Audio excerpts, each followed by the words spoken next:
Honest J. Nowak. Coming at you live. Alright.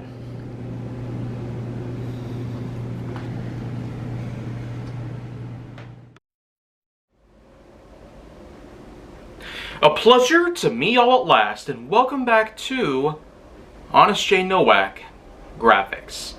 And so, let's get on going with some more stuff for pretty much a little while longer. I will probably do a few more episodes, like one a day pretty much, so I can at least get caught up on a lot of other things.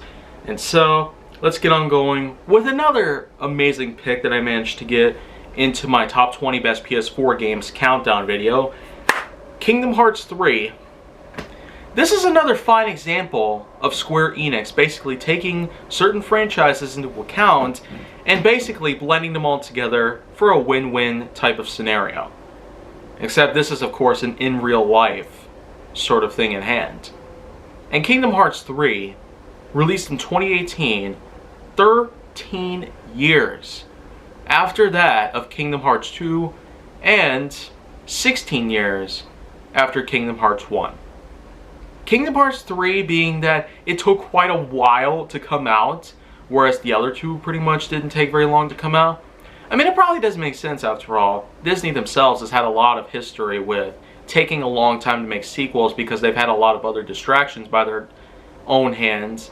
We of course remember when Pixar released Toy Story 1 and Toy Story 2 not that long apart from each other, but then they wanted to do Toy Story 3 originally for 2005, but because of the closure of Circle 7, they ended up canceling all projects associated with that studio.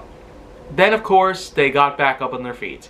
In 2010, we actually got a Toy Story 3, and that alone was able to trump over the others, becoming the highest grossing Pixar film at the time at nearly $1 billion.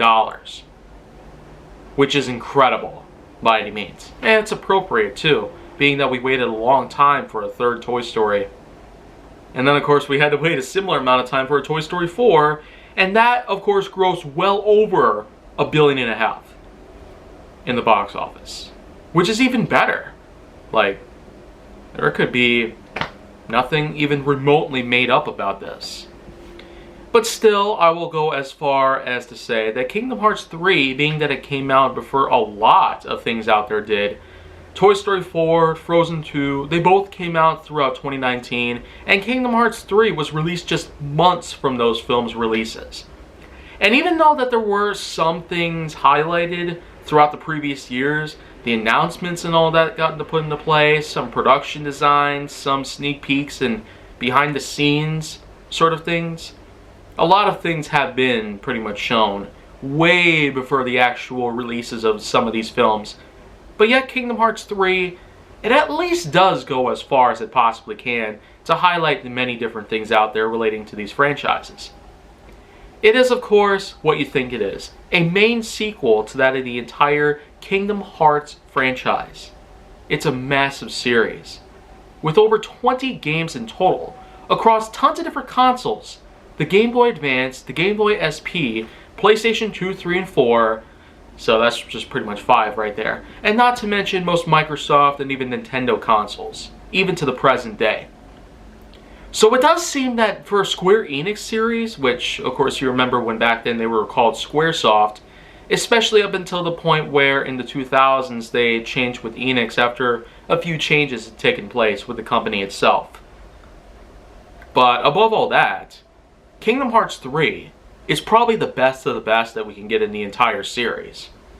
It basically does do what it possibly can.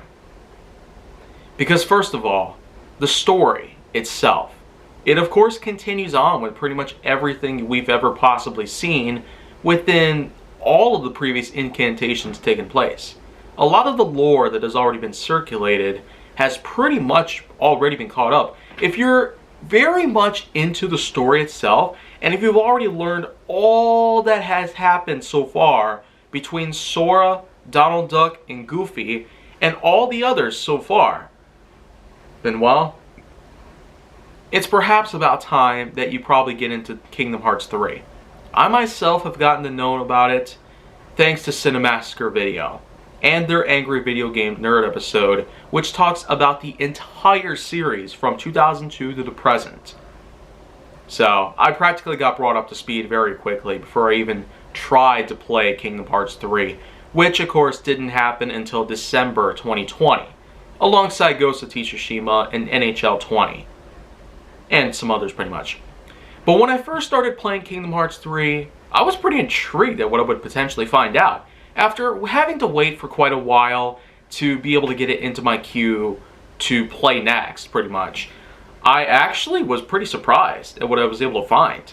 First of all, Sora, Donald Duck, and Goofy are pretty much traveling around in the various worlds and the like, in their own space shit, pretty much. And they end up in the world of Mount Olympus, which, if you're not familiar with the movie Hercules, then, well, I suggest you do so. Because basically that's the first world they come across within the game's lore. Kingdom Hearts 3 basically starts off in the world of Hercules. It was just a one-film franchise at the time. But it seems like here, we're able to get a lot more from other franchises that we've never pretty much seen in a long time. So, I guess that only brings me to the question. When are other somewhat obscure franchises out there that are still fairly remembered by today's standards, like The Emperor's New Groove, The Black Cauldron, or a lot of these other older franchises ever coming back to the Kingdom Hearts series? When are we ever going to see them appear in Kingdom Hearts again? Pretty much. So, I feel like my next question is, though, are we ever going to be seeing a lot of these other obscured things out there? A lot of other obscure Disney movies and shows and the like being put together into Kingdom Hearts in the future? Well, I guess we'll wait and find out. Soon after that, though, when Olympus is pretty much over and done with, they end up going over to Twilight Town. And of course, you know that Twilight Town is the home of Roxas, as well as Roxas's friends. And not to mention, you can also find some other things over there, like Remy the Rat from Ratatouille. And you can even find Scrooge McDuck, whom at the time was over 70 years old.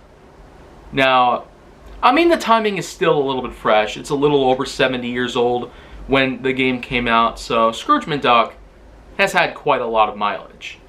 But for McDuck to make an appearance in Kingdom Hearts 3, that is just amazing. And then, of course, they head on over to the Kingdom of Corona, the world of Tangled.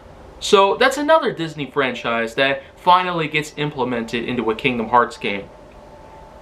Of course, they help on out over there, but when they're done with all that, when they're all done attacking the Heartless in those worlds, then it's time to go over to the Toy Box, the land of the Tri-County area, the world of Toy Story.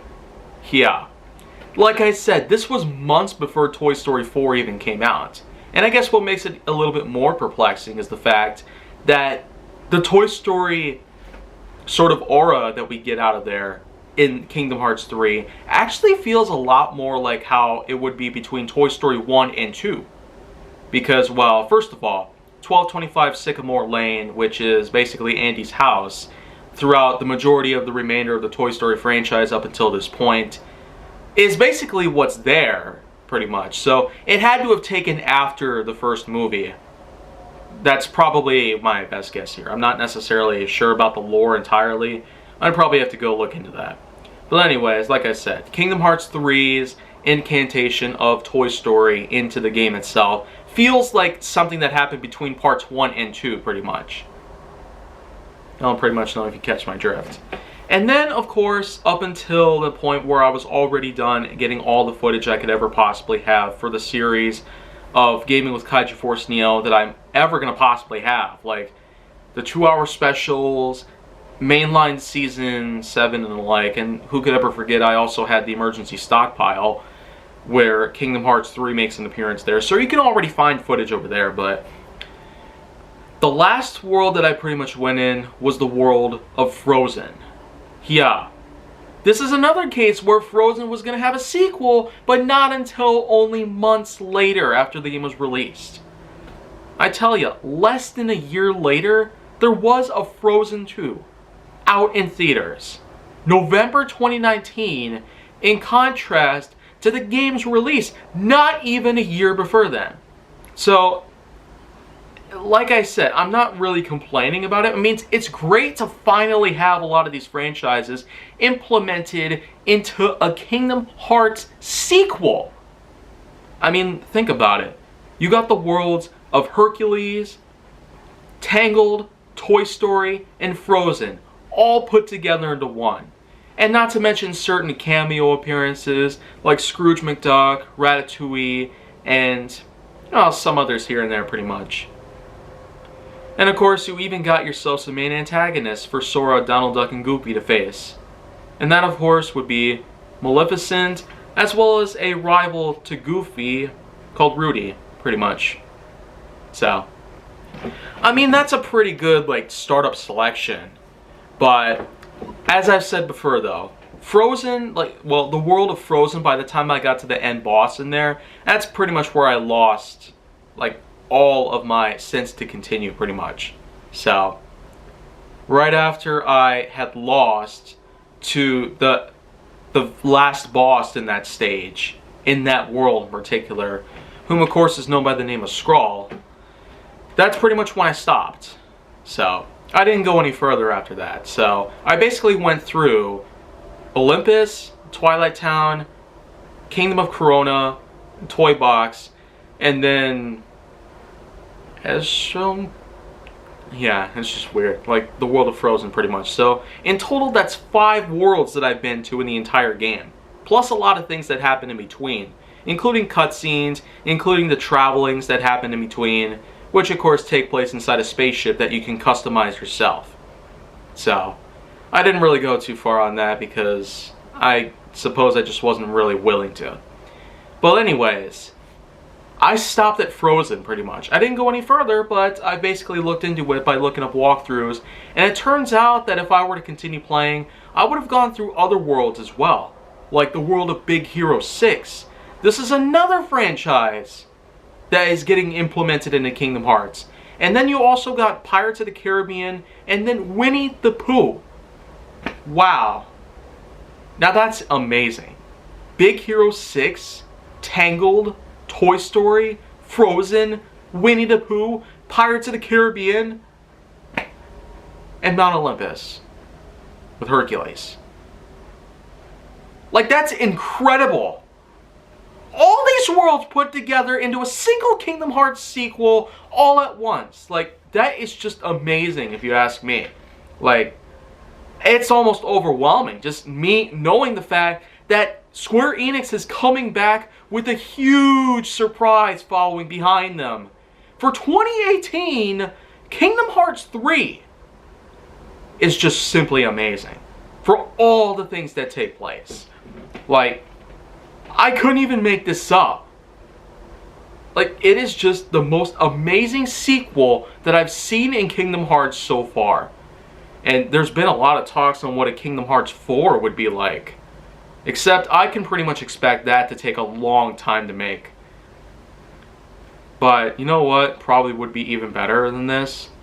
Other than the worlds you get to explore, other than the gameplay that takes place, which is basically combat with different weapons, including the famous Keyblade and all that, and not to mention different special moves that you can pull off, which are very reminiscent to that of actual Disney park attractions, like the Kali River Rapids, and then you got the swinging ship, and then you got the Buzz Lightyear Space Ranger spin vehicles, pretty much, and a variety of other things, pretty much. So, I mean, that's an amazing feat right there.